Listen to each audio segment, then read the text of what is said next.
اللہ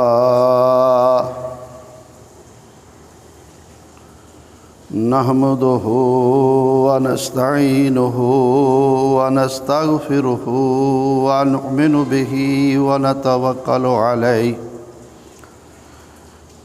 ونعوذ باللہ من شرور انفسنا ومن سیئات اعمالنا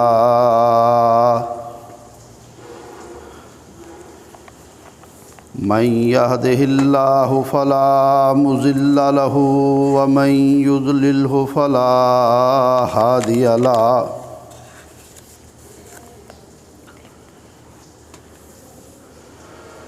أشهد أن لا إله إلا الله وحده لا شريك له وأشهد أن محمدًا عبده ورسوله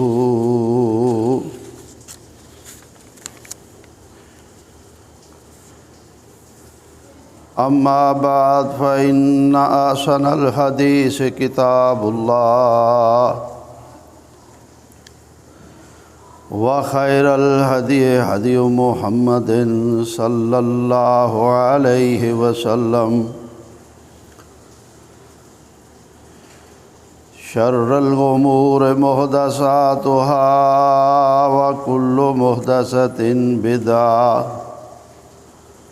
وكل بدعة ضلالة وكل ضلالة في النار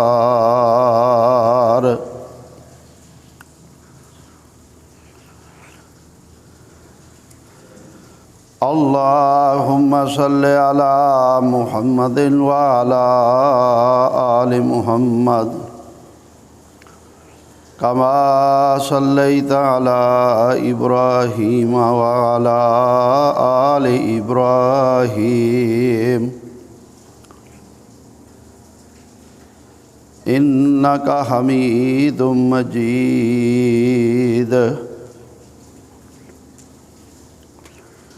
رب اشرح لي صدري ويسر لي أمري واحلل عقدة من لساني يفقهوا قولي رب زدني علما رب زدني علما اللهم إنا نسألك علما نافعا وعملا متقبلا ورزقا طيبا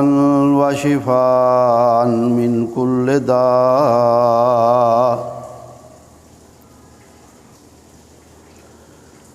أما بعد فقال تعالى في القرآن المجيد والفرقان الحميد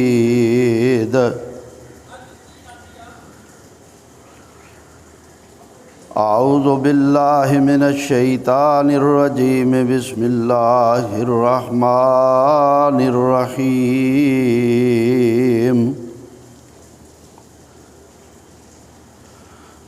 حامیم تنزیل الکتاب من اللہ العزیز العلیم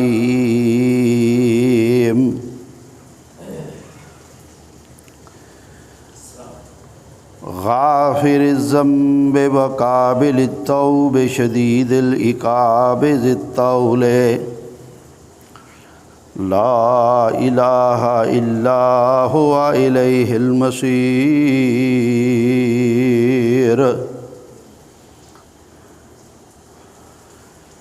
ما یجادل فی آیات اللہ الا الذین کفروا فلا یغررک تقلبهم فی البلاد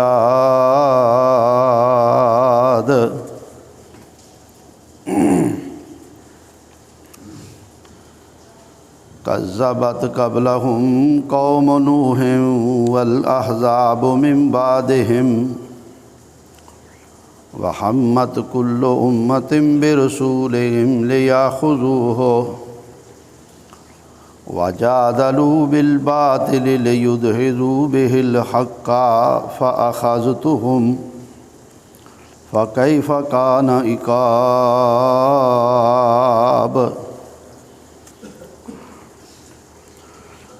وَكَذَلِكَ حَقَّتْ كَلِمَةُ رَبِّكَ عَلَى الَّذِينَ كَفَرُوا أَنَّهُمْ أَصْحَابُ النَّارِ۔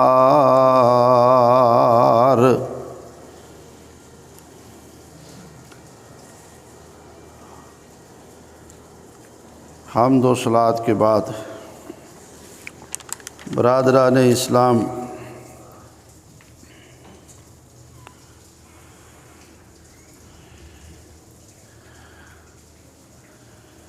یہ سورہ المومن کی آیات کریمہ ہیں۔ اللہ تعالی نے ان شروع والی آیات میں اپنی توحید کا درس دیا ہے۔ فرمایا حامیم، یہ حروف مقطعات سے ہے، اور اکثر طور پر جب یہ قرآن میں آئے ہیں تو ساتھ اللہ تعالیٰ نے ایک دو آیات قرآن کی عظمت کی بیان فرمائی ہیں، جیسا شروع میں الف لام میم ذالک الکتاب لا ریب فیہ ھدی للمتقین، کہ الف لام میم ذالک الکتاب لا ریب فیہ، یہ عظیم الشان کتاب، اس میں کوئی شک نہیں، ھدی للمتقین، پرہیزگاروں کے لیے یہ ہدایت کا سرچشمہ ہے۔ ایسے ہی باقی مقامات پر قرآن میں حروف مقطعات کے بعد قرآن کی عظمت کا ذکر ہوا ہے، تو یہاں فرمایا حامیم تنزیل الکتاب من اللہ العزیز العلیم۔ حامیم، اس کتاب کا اترنا یہ اللہ کی طرف سے ہے، وہ اللہ جو غالب ہے، اور وہ اللہ جو علم والا ہے، جو جاننے والا ہے، وہ اللہ غافر الذنب، گناہوں کو معاف کرنے والا ہے، جب اس کے بندے اس سے معافی مانگتے ہیں تو وہ ان کو معاف کر دیتا ہے۔ وقابل التوب، وہ اللہ جو توبہ قبول کرنے والا ہے، جب اس کے بندے اس سے معافی مانگتے ہیں اور توبہ کرتے ہیں تو گناہوں کو معاف کر دیتا ہے اور توبہ کو قبول فرما لیتا ہے۔ شدید العقاب، اور وہ اللہ جو سخت عذاب دینے والا ہے، اگر کوئی خود سری سے زندگی گزارے گا، معافی بھی نہیں مانگے گا، توبہ بھی نہیں کرے گا، اور گناہوں کی بھری ہوئی زندگی گزار کر اس دنیا سے جائے گا، تو اس کے لیے اس نے سخت عذاب تیار کر رکھے ہیں۔ ذی الطول، اور وہ بڑی وسعت والا ہے، بڑی فراخی والا ہے، بڑی قدرت والا ہے، وہ بڑے خزانوں کا مالک ہے، اس کے پاس کسی چیز کی کمی نہیں ہے۔ وہ اللہ جو گناہوں کو معاف کرنے والا ہے، جو توبہ قبول کرنے والا ہے، جو سزا دینے والا بھی ہے، جو وسعتوں اور فراخیوں والا بھی ہے، اور وہ علم والا بھی ہے، اور وہ غالب ہے، اپنے فیصلے کو نافذ کرنے میں وہ کسی کا محتاج نہیں ہے۔ اس اللہ کی طرف سے یہ کتاب قرآن مجید نازل کی گئی ہے، اور وہ اللہ جس نے یہ کتاب نازل کی ہے اس کے بارے میں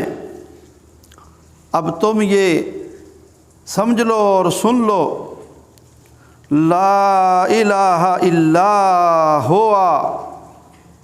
وہی عبادت کے لائق ہے، اس کے سوا کوئی اور عبادت کے لائق ذات نہیں ہے، وہی معبود برحق ہے، ہر قسم کی عبادت اسی کا حق ہے، اور اللہ کی عبادت یہ بندوں پر فرض ہے، بندوں کی تخلیق کا بھی یہی مقصد ہے، الیہ المصیر، اسی اللہ کی طرف سب نے پلٹنا ہے، اسی کی طرف پھر کے جانا ہے، اس دنیا کے اوپر کسی کا مستقل مسکن نہیں ہے، کسی کا مستقل ٹھکانہ نہیں ہے، بالآخر موت آنی ہے اور اللہ کے پاس پہنچنا ہے۔ لہٰذا اس بات کو سمجھ لو کہ یہ اللہ کی کتاب سچی کتاب رب العالمین کی طرف سے آئی ہے، اور وہ رب ان صفات کا حامل ہے، العزیز، العلیم، غافر الذنب، قابل التوب، شدید العقاب، ذی الطول، اور وہ اللہ ہے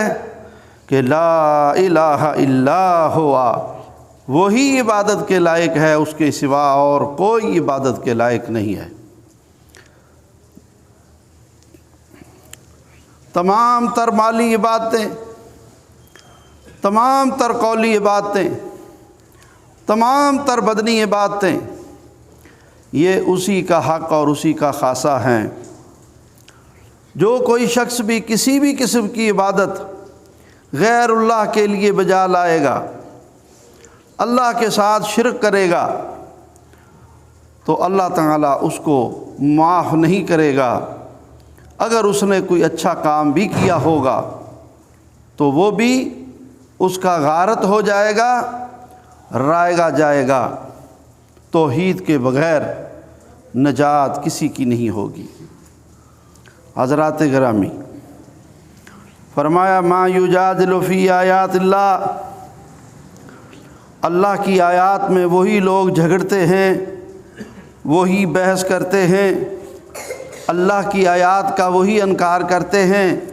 اللہ کی آیات کا انکار کرنے کے لیے بحث و مباحثہ وہی لوگ کرتے ہیں، الا الذین کفروا، جو اللہ کی آیات کا کفر کرنے والے ہوتے ہیں، انکار کرنے والے ہوتے ہیں۔ ایمان والے، تسلیم کرنے والے، ایمان رکھنے والے، ماننے والے، وہ تو اللہ کی آیات کو سن کر فوراً سرخم تسلیم کر دیتے ہیں۔ جنہوں نے لا الہ الا اللہ محمد الرسول اللہ پڑھا ہے، ان کا تو یہ شیوہ ہی نہیں ہوتا کہ ان کے سامنے اللہ اور اس کے رسول کی بات کی جائے، اس کا تعلق عقیدے سے ہو، اس کا تعلق عبادات سے ہو، اس کا تعلق معاملات سے ہو، اس کا تعلق دنیا کے کسی شعبے سے ہو، ان میں تو یہ ہمت ہی نہیں ہوتی کہ وہ قرآن کی آیت یا محمد الرسول اللہ صلی اللہ علیہ وسلم کے فرمان کا انکار کریں۔ ان میں تو یہ جرت ہی نہیں ہوتی، وہ تو ایسا کر ہی نہیں سکتے۔ وہی بدبخت کرتے ہیں جو اللہ کی آیات کا دل سے انکار کرنے والے ہوتے ہیں۔ وہ اگر کلمہ گو ہیں تو ان میں نفاق ہے، اگر غیر کلمہ گو ہیں تو ان کے اندر سیدھا سیدھا کفر ہے۔ فلا یغررک تقلبہم فی البلاد، فرمایا ہے میرے ایمان والے بندو، اے میرے مسلمانوں، اے میرے مومن بندو، میرے موحد بندو، کافر ہوں یا کلمہ پڑھے ہوئے گمراہ، ان کی مالی فراوانی، ان کا دنیا کے اسباب میں آگے بڑھا ہوا ہونا، فلا یغررک تقلبہم فی البلاد، یہ فراوانی کے ساتھ شہروں میں ان کا پھرنا، مال اور محلات کی بہتات، یہ تمہیں دھوکے میں نہ ڈال دے، کہیں تم اس دھوکے میں نہ آ جانا کہ اگر یہ اللہ کے ناپسندیدہ ہوتے تو یہ پھر نعمتوں میں ہوتے۔ فرمایا انما نملی لہم لیزدادوا اثما، ہم گمراہ لوگوں کو مہلت دیتے ہیں تاکہ وہ اور زیادہ گناہ کر لیں، یا پھر ان کو مہلت دیتے ہیں کہ یہ توبہ کر لیں، یہ توبہ کر لیں، یہ توبہ کر لیں۔ فرمایا تم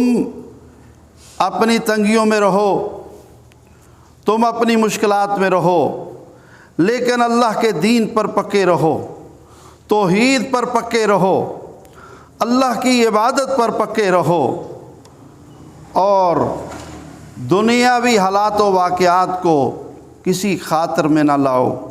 عسر یسر میں اپنی زندگی کے دن گزارو، اور یہ سمجھ لو کہ ہماری منزل تو اصل میں مرنے کے بعد ہے۔ جو کامیاب آخرت میں ہوا وہ حقیقت میں کامیاب ہے، رہا دنیا کا معاملہ یہ اللہ تعالیٰ کی ایک تقسیم ہے، ہر شخص کے مقدر میں اللہ تعالیٰ نے جو کچھ لکھا ہے وہی اس کو ملنا ہے، چاہے وہ حلال طریقے سے اس کو حاصل کر لے، چاہے حرام طریقے سے اس کو حاصل کر لے، اس سے زیادہ کسی کو نہیں مل سکتا۔ فرمایا رب تعالیٰ نے تم مواحد بن کر مرو، تم میری عبادت پر مرو، تم کلمہ توحید پر مرو، محمد الرسول اللہ صلی اللہ علیہ وسلم کی ملت پر منو، آپ کے دین پر مرو، آپ کی سنت پر مرو، تاکہ تم کامیاب ہو جاؤ۔ گمراہی ہو اور مالی فراوانی ہو، اس کا کوئی فائدہ نہیں ہے، ایسی زندگی سے اللہ کی پناہ مانگو۔ فرمایا کذبت قبلہم قوم نوح والاحزاب من بعدہم، اللہ کو، رسول کو، اللہ کی کتابوں کو، اللہ کے احکامات کو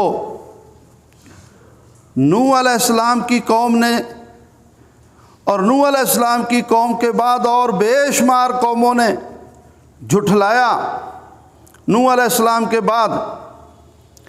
وَحَمَّتْ كُلُّ أُمَّةٍ بِرُسُولِهِمْ لِيَأْخُذُوهُ، سب کا طریقہ یہی رہا کہ ہمارا رسول ان کو توحید کی بات کرتا، اللہ کی کتاب کی بات کرتا، تو وہ قوم رسول پر چر دوڑتی، اور ہر قوم کا یہ طریقہ رہا کہ وہ اپنے رسول کو پکڑ لینا چاہتی تھیں، شہید کر دینا چاہتی تھیں، دبوچ لینا چاہتی تھیں۔ وَجَادَلُوا بِالْبَاطِلِ، اور وہ جھوٹ لے کر، جھوٹے دلائل لے کر، لِيُدْحِضُوا بِهِ الْحَقَّ، حق کے ساتھ ٹکراتے تھے اور حق کو پسپا کرنا چاہتے تھے، توحید کو پسپا کر کے شرک کا غلبہ چاہتے تھے، ایمان اور اسلام کو مٹا کر کفر اور بے دینی کا غلبہ چاہتے تھے۔ فَأَخَذْتُهُمْ، اللہ نے فرمایا کہ میں نے ان سب کو پکڑ لیا، کیونکہ گمراہی کا جھنڈا لے کر اٹھنے والوں کو بالآخر ایک وقت تک مہلت دی جاتی ہے، اور پھر اللہ تعالیٰ ان کو پکڑ لیتا ہے اور ان کو نشانہ عبرت بنا دیتا ہے۔ اور اگر کسی کو موت تک کے لیے بھی مہلت مل جائے تو وہ مرنے کے بعد جہنم کا ایندھن بن جاتا ہے، کامیابی تو پھر بھی اس کو نہیں مل سکتی۔ اس لیے میرے بھائیوں، وہی شخص کامیاب ہے جو اللہ کے رسول پر ایمان لانے کے بعد اللہ کے رسول کی اطاعت میں زندگی گزارے، اللہ کی کتاب کو حق سچ مان لینے کے بعد اللہ کی کتاب کو پڑھے اور اس کی آیات کے مطابق چلے، اس کے حلال کو حلال جانے، اس کے بیان کردہ حرام کو حرام سمجھے، اور اس میں بیان کی ہوئی عبادات کو بجا لائے، ان پہ عمل پیرا ہو، اور اس کے منہیات جس سے اللہ تعالیٰ نے اپنی کتاب کے ذریعے روکا ہے اس سے رک جائے، جن کے کرنے کا حکم دیا ہے ان کاموں کو کرتا رہے، اور جن کو ناپسند جانا ہے ان سے بھی دور رہے، ایمان اور اسلام کی پختگی کے ساتھ زندگی گزارے، گمراہ نہ ہو، بہکے نہیں، پھسلے نہیں، نہ کسی کے ڈر خوف میں آئے، نہ کسی لالچ میں آ کر حق کو چھوڑے، تو وہ شخص کامیاب ہے۔ اور باطل قومیں، باطل رکھنے والی قومیں حق کے ساتھ ٹکرائیں، فرمایا میرے رسولوں کو پسپا کرنا چاہتے تھے اور ان کے پاس باطل تھا، میرے رسولوں کے پاس حق تھا، میں نے اپنے رسولوں کی مدد کی اور اپنے مسلمان بندوں کی مدد کی، اور میں نے ان ظالموں کو پکڑا اور ان کو میں نے نشانہ عبرت بنا دیا۔ فکیف کان عقاب، بس تم دیکھو تو صحیح پھر ان کا انجام کیا ہوا۔ تم نوح علیہ السلام کی قوم کا تذکرہ پڑھو، اللہ نے پانی میں غرق کر دیا۔ شعیب علیہ السلام کی قوم کا، نافرمان قوم کا تذکرہ پڑھو، اللہ نے ان کے اوپر آگ برسائی، اللہ نے ان کے اوپر آگ برسائی، چیخوں سے ان کے دل پھاڑے، اور اللہ نے ان کو نیست و نابود کر دیا۔ وہ کاروبار میں ہیرا پھیری کرتے تھے۔ نوح علیہ السلام کی قوم غیر اللہ کو پوجتی تھی، مشرک تھی، اور اللہ تعالیٰ نے لوط علیہ السلام کی قوم کو، ان کی بستی کو، بستی سدوم، اس کو نیچے سے بہت گہرائی سے اس کو کھیڑا، آسمان کے قریب لے جا کر الٹا کر کے پھینک دیا، اور اوپر پتھروں کی بارش برسائی، کیونکہ وہ بے حیا قوم تھی، وہ برا فعل کر سر انجام دیتی تھی، ان کے اندر فحاشی پائی جاتی تھی۔ اللہ تعالیٰ نے اس بے حیا قوم کو اس طرح سے نیست و نابود کیا۔ اور موسیٰ علیہ السلام کے ساتھ فرعون کا ٹکراؤ اور فرعون کا لاؤ لشکر، فرعونی سارے قبطی، اللہ تعالیٰ نے کس طرح سے ان کو پانی کے اندر غرق کر دیا۔ موسیٰ علیہ السلام کو اللہ نے سلامتی کے ساتھ پار گزار دیا۔ فکیف کان عقاب، ان کا انجام کیسے ہوا، تم غور تو کرو۔ وَكَذَلِكَ حَقَّتْ كَلِمَةُ رَبِّكَ عَلَى الَّذِينَ كَفَرُوا، اور اسی طرح اللہ کا کلمہ سچ ثابت ہوا ان لوگوں پر جو کسی بھی دور کے کافر تھے، اور قیامت کے دن بھی اللہ کا فیصلہ تم دیکھو گے کہ سچ ثابت ہو جائے گا، انہم اصحاب النار، کہ وہ سب بالآخر جہنم کا ایندھن بنا دیے جائیں گے۔ جن قوموں کو اللہ تعالیٰ نے عذابوں میں مبتلا کیا، یا تو عذاب ہی سے ان کو ہلاک کر دیا، اگر ان کو کوئی اور سزا دی، جیسے بندر اور سور بنا دیے تھے، تو وہ تیسرے روز ہلاک ہو گئے تھے سارے، ان کی نسل آگے نہیں چلی، اور اللہ تعالیٰ نے ان قوموں کو صفحہ ہستی سے مٹا دیا۔ تو ہمیں اللہ سے ڈرنا چاہیے، اللہ کا خوف کھانا چاہیے۔ اللہ تعالیٰ کو بندوں پر اس بات پر سب سے زیادہ غصہ آتا ہے جب اللہ کے بندے ہو کر اللہ کے ساتھ شرک کرتے ہیں، اللہ کی اتاری ہوئی کتاب کو جھٹلاتے ہیں، اللہ کے بھیجے ہوئے رسولوں کو جھٹلاتے ہیں، اور پیغمبر کی اتباع اور پیروی کی بجائے اپنی خواہشات کے مطابق چلتے ہیں، اللہ کے رسول کو چھوڑ کر غیر امتیوں کو پکڑتے ہیں اپنا پیشوا، اور ان کی ہدایات کو پیغمبر کی تعلیمات کے مساوی یا اس سے بھی آگے سمجھ لیتے ہیں۔ تو اللہ کو ان لوگوں پر غصہ آتا ہے، اور یہ صحیح یا کھرے مسلمان نہیں ہو سکتے اگر یہ خرابیاں کلمہ پڑھنے والوں کے اندر موجود ہوں۔ تو تطہیر ضروری ہے، دلوں کی پاکیزگی کریں، دماغ کی پاکیزگی کریں، اس طرح کے مسلمان بنیں جس طرح کا مسلمان ہمیں اللہ دیکھنا چاہتا ہے، اس طرح کے مومن بنیں جس طرح کا مومن ہمیں اللہ دیکھنا چاہتا ہے۔ ہم پڑھیں لا الہ الا اللہ محمد الرسول اللہ، عبادت غیر اللہ کی بھی کرتے رہیں تو اللہ کو یہ گوارا نہیں ہے۔ ہم پڑھیں لا الہ الا اللہ محمد الرسول اللہ اور ساتھ میں بدعات اور رسومات بھی ادا کرتے رہیں، اللہ کو یہ بات گوارا نہیں ہے۔ ہم پڑھیں لا الہ الا اللہ محمد الرسول اللہ اور ہمارے معاشی طریقے کافروں والے ہوں، ہم سود کو حرام ہی نہ سمجھیں،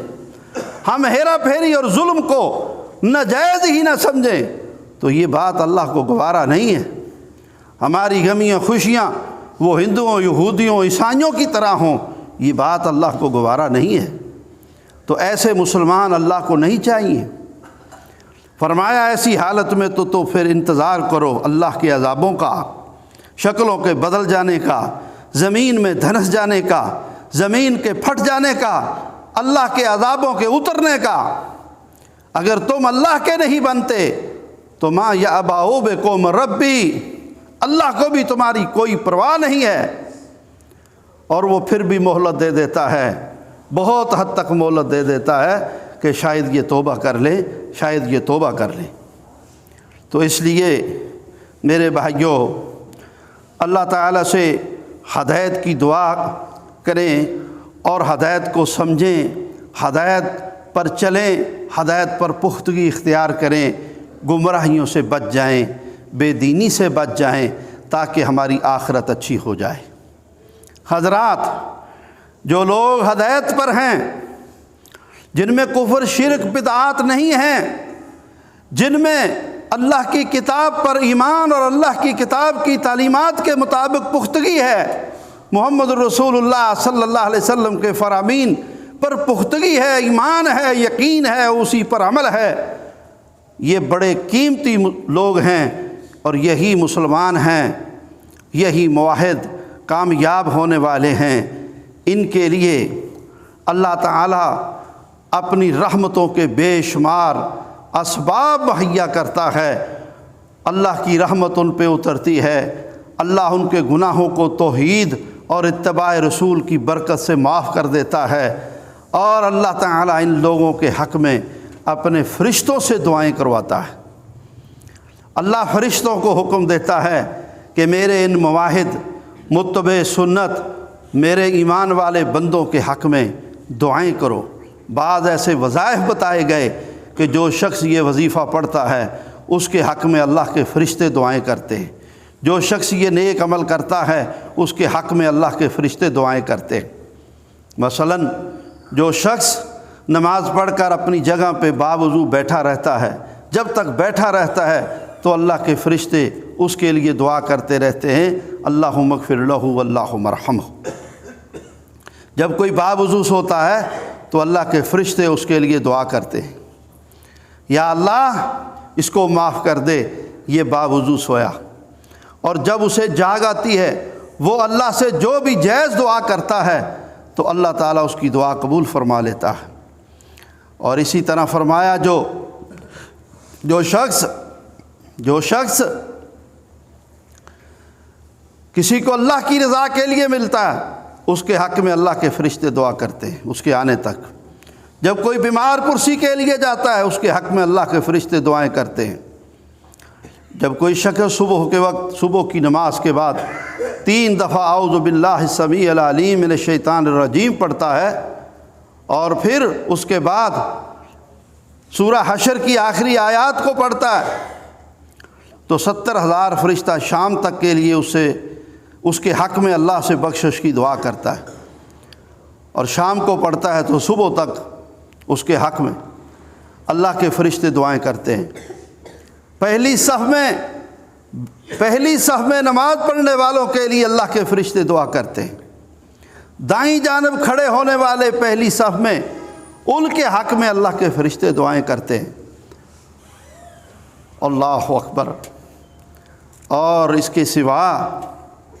جو اللہ کے مواحد اور مومن بندے ہیں، کچھ ایسے خوش نصیب کہ اللہ کے عرش کے حاملین، اللہ کے عرش کو اٹھانے والے فرشتے ان اہل ایمان کے حق میں دعائیں کرتے ہیں۔ ان آیات کو غور سے سنیں۔ فرمایا الذین یحملون العرش ومن حولہ، وہ فرشتے جو اللہ کے عرش کو اٹھائے ہوئے ہیں اور اللہ کے عرش کے ارد گرد فرشتے، بہت زیادہ فرشتے ہیں وہ، یسبحون بحمد ربہم، وہ اپنے رب کی تسبیح بیان کرتے ہیں اللہ کی تعریفوں کے ساتھ، وَيُؤْمِنُونَ بِهِ، اور اللہ پر ایمان رکھتے ہیں، وَيَسْتَغْفِرُونَ، اور وہ بخشش کی دعائیں کرتے ہیں، لِلَّذِينَ آمَنُوا، ایمان والوں کے حق میں، ایمان لانے والوں کے حق میں، موحدوں کے حق میں، متبع سنت لوگوں کے حق میں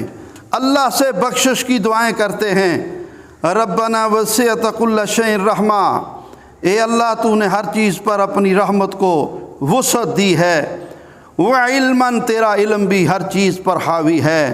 فاغفر، تو معاف کر دے، للذین تابوا، ان لوگوں کو جو توبہ کر جائیں، واتبعوا سبیلک، اور تیرے راہ کی پیروی کریں۔ اللہ کی راہ صراط مستقیم، اللہ کی راہ، اللہ کی کتاب کی تعلیمات، اللہ کا راستہ، اللہ کی راہ، محمد الرسول اللہ کی سنت کا راستہ۔ یا اللہ جو اس راستے پر چلتے ہیں اور توبہ کرتے ہیں تو ان لوگوں کو معاف کر دے، وقہم عذاب الجحیم، یا اللہ ان کو جہنم کے عذاب سے محفوظ فرما۔ اور یہ فرشتے دعا کرتے ہوئے کہتے ہیں ربنا وادخلہم جنات، اے ہمارے رب ان کو تو جنت عدن میں، ہمیشہ کے باغوں میں تو ان کو داخل فرما، التی وعدتہم، جس کا تو نے وعدہ کیا ہے، ومن صلح من آبائہم وازواجہم وذریاتہم، یا اللہ تنہا نہیں، جو ان کے نیک مسلمان، ان کے آبا والدین، ان کی بیویاں، ان کی اولادیں، یا اللہ اگر وہ کم مرتبے والے بھی ہیں تو ان کے ساتھ ان کو اونچے مرتبے میں جنت میں داخلہ عطا فرما۔ یہ اللہ کے فرشتے دعائیں کرتے ہیں۔ انک انت العزیز الحکیم، بے شک تو غالب ہے، حکمت والا ہے، وقہم السیئات، یا اللہ اپنے ان مومن بندوں کو جو توبہ کرنے والے اور تیرے دین کے راستے پر چلنے والے، تیرے پیغمبر کی راہ پر چلنے والے، ان کو تو وقہم السیئات، دو میں نے اس کے، وقہم السیئات، ان کو گناہوں سے بچا دے، دوسرا معنی وقہم السیئات، ان کو عذابوں سے بچا دے، ان کو عذابوں سے بچا دے۔ گناہ کو بھی سیئہ کہتے ہیں اور سزا کو بھی سیئہ کہتے ہیں۔ جو شخص گناہ کرتا ہے، آپ گناہ کے حوالے سے اس خوفناک تقابل کو سمجھ لیں تو اس کا معنی ہے کہ اس نے خود سیئہ کیا، اب اس پر سیئہ لازم ہو گیا۔ گناہ کو بھی سیئہ کہتے ہیں اور سزا کو بھی سیئہ کہتے ہیں قرآن کی زبان میں۔ تو جو شخص گناہ کرتا ہے، اللہ اور اس کے رسول کی نافرمانی کا ارتکاب کرتا ہے، اس نے سیئہ کا ارتکاب کیا۔ جب اس نے سیئہ کا ارتکاب کیا تو اس سیئہ کے بدلے اس پر اب سیئہ لازم ہو گیا، اللہ اس کو سزا دے گا، اور وہ عذاب سے بچے گا نہیں الا یہ کہ وہ توبہ کر لے، اللہ سے معافی مانگ لے اور ہدایت کے راستے پہ آ جائے۔ دو چیزوں کا ذکر ساتھ ساتھ کیوں ہو رہا ہے کہ معافی مانگ لے اور توبہ کر لے؟ اس کا مطلب ہے کہ جو اس نے نافرمانی کی ہے وہ اللہ سے معافی مانگے، نادم ہو کر، یا اللہ میرا گناہ ہے، میں اعتراف کرتا ہوں، تو مجھ کو معاف کر دے، توبہ کرے۔ اس کا معنی ہے کہ اللہ کے ساتھ عہد کرے کہ یا اللہ میں دوبارہ یہ گناہ نہیں کروں گا، اور صدق دل سے وعدہ کرے، یہ ہے توبہ۔ استغفار کا معنی ہے معافی مانگے، توبہ کا معنی ہے کہ دوبارہ گناہ نہ کرنے کا اللہ سے وعدہ کرے اور اپنے دل میں پختہ عزم کرے، اور اس پہ پختگی ہو، ہمیشگی ہو۔ بتگادہ بشریت اگر کبھی پھر بیٹھ جائے تو ایک علیحدہ بات ہے، ذہن میں یہ بات نہ ہو۔ اب دو چیزیں جو انسانوں کے اندر گناہ کا ارتکاب کرتے ہوئے رہتی ہیں، کہتے ہیں یار اللہ بڑا غفور رحیم ہے، کوئی کہتا ہے چلو بعد میں معافی مانگ لیں گے۔ اور یہی کہا تھا یوسف علیہ السلام کے بھائیوں نے، کہنے لگے ایک دفعہ تو یوسف کو باپ سے جدا کرتے ہیں، بعد میں نیک ہو جائیں گے، اللہ سے معافی مانگ لیں گے۔ تو یہ بات، اس بات پر تو اللہ کو اور زیادہ غصہ آتا ہے کہ مجھے چکر دیتا ہے یہ۔ زندگی کس کے ہاتھ میں ہے؟ توفیق اور مشیت کس کے ہاتھ میں ہے؟ اگر اللہ بعد میں مہلت ہی نہ دے کسی کو توبہ کی، تو وہ کیسے پھر توبہ کر سکتا ہے؟ تو اس لیے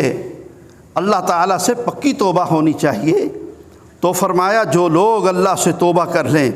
معافی مانگ لیں، تو پھر اللہ تعالیٰ ان کو معاف کر دے گا۔ تو یہ اللہ کے فرشتے کہتے ہیں یا اللہ وقہم السیئات، ان کو گناہوں سے بچنے کی توفیق دے دے میرے تیرے مومن بندوں کو، اور اگر کر بیٹھے ہیں تو ان کے گناہ مٹا ڈال۔ ومن تق السیئات یومئذ، یا اللہ جس کو تو نے قیامت کے دن عذابوں سے بچایا، فقد رحمتا، پس اس پہ تو نے رحم کیا تو وہ بچ گیا۔ بصورت دیگر بچنے کی کوئی رستہ نہیں ہے۔ وَذَلِكَ هُوَ الْفَوْزُ الْعَظِيمُ، اور یہی بہت بڑی کامیابی ہے، یہی بہت بڑی کامیابی ہے۔ اب اگلی آیت پہ غور کریں، یہ سورہ مومن کا پہلا رکوع ہے۔ فرمایا ان الذین کفروا ینادون، وہ لوگ جو دنیا میں نافرمانی کے ساتھ زندگی گزارنے والے، اللہ کی طرف سے ان پر اعلان ہوگا جو وہ سنیں گے، کہا جائے گا لَمَقْتُ اللَّهِ أَكْبَرُ مِن مَقْتِكُمْ أَنفُسَكُمْ، آج اللہ کو تم پر اس غصے سے زیادہ غصہ ہے، وہ تمہارا غصہ جو تم اپنے آپ میں کرتے تھے۔ اِذْ تُدْعُونَ إِلَى الْإِيمَانِ، جب تم کو ایمان کی طرف بلایا جاتا تھا، اسلام کی طرف بلایا جاتا تھا، دین کی طرف بلایا جاتا تھا، سنت کی طرف بلایا جاتا تھا، تمہیں کہا جاتا تھا اللہ کے نبی کی سنت کا راہ اختیار کرو، بدعات کی اور رسومات کے پیچھے نہ جاؤ، ایک اللہ کو پوجو، اس کے ساتھ شرک نہ کرو، اور تمہیں غصہ آتا تھا، تمہیں کہا جاتا تھا سود حرام ہے، چوری حرام ہے، ڈاکہ حرام ہے، ہیرا پھیری حرام ہے، چھوڑ دو، تمہیں غصہ آتا تھا۔ تم کہتے کون ہوتے ہیں یہ ہماری زندگی میں مداخلت کرنے والے؟ جب تمہیں ایمان کی دعوت دی جاتی تھی، جب تمہیں ایمانیات سمجھائی جاتی تھی، تو تمہیں غصہ آتا تھا، تم اپنے آپ میں ببر شیر بن جاتے تھے، اور اس دعوت دین دینے والے کو کمتر سمجھتے تھے، اس پر چڑھ دوڑتے تھے، تمہیں ایسا غصہ آتا تھا قریب تھا کہ تم پھٹ جاؤ۔ آج اللہ کو تم پر تمہارے اور غصے سے زیادہ غصہ ہے، آج اللہ کو تم پر بہت غصہ ہے، تم اللہ کے بندوں پر غصہ کرتے رہے، فتکفرون، اور تم کفر کا ارتکاب کرتے رہے۔ اللہ تعالیٰ نے فرمایا ان لوگوں پر افسوس، ان کی حالت زار یہ ہے، حالت زار یہ ہے، ذالکم بانہ اذا دعی اللہ وحدہ، جب ان کو ایک اللہ کی طرف بلایا جائے کہ ایک اللہ کی عبادت کرو، ایک اللہ کی اتاری ہوئی ایک ہی کتاب کو سمجھو اور اس کے مطابق چلو، ایک رسول کی اتباع کرو، ایک دین آسمان سے اترا ہے اس کے پیروکار بن جاؤ، تو پھر ان کو بڑا غصہ آتا ہے۔ اذا دعی اللہ وحدہ، ایک اللہ کی بات کرو تو کہتے ہمارے بابے کہاں گئے، ہر دور میں یہ سیاپا رہا ہے۔ ایک رسول کی اتباع کی بات کرو تو کہتے ہمارے امام پیر کہاں گئے۔ اذا دعی اللہ وحدہ، جب ایک اللہ کی بات کرو، ایک قرآن کی بات کرو، ایک کتاب کی بات کرو، ایک رسول کی بات کرو، ایک دین کی بات کرو، تو ان کو غصہ آتا ہے۔ قیامت کے دن کہا جائے گا تمہاری یہ حالت تھی، ایک اللہ کی طرف بلانے پر تمہیں غصہ آتا، کفر تم کفر کا ارتکاب کرتے، وَإِن يُشْرَكْ بِهِ، تؤمنوا فالحکم للہ العلی الکبیر،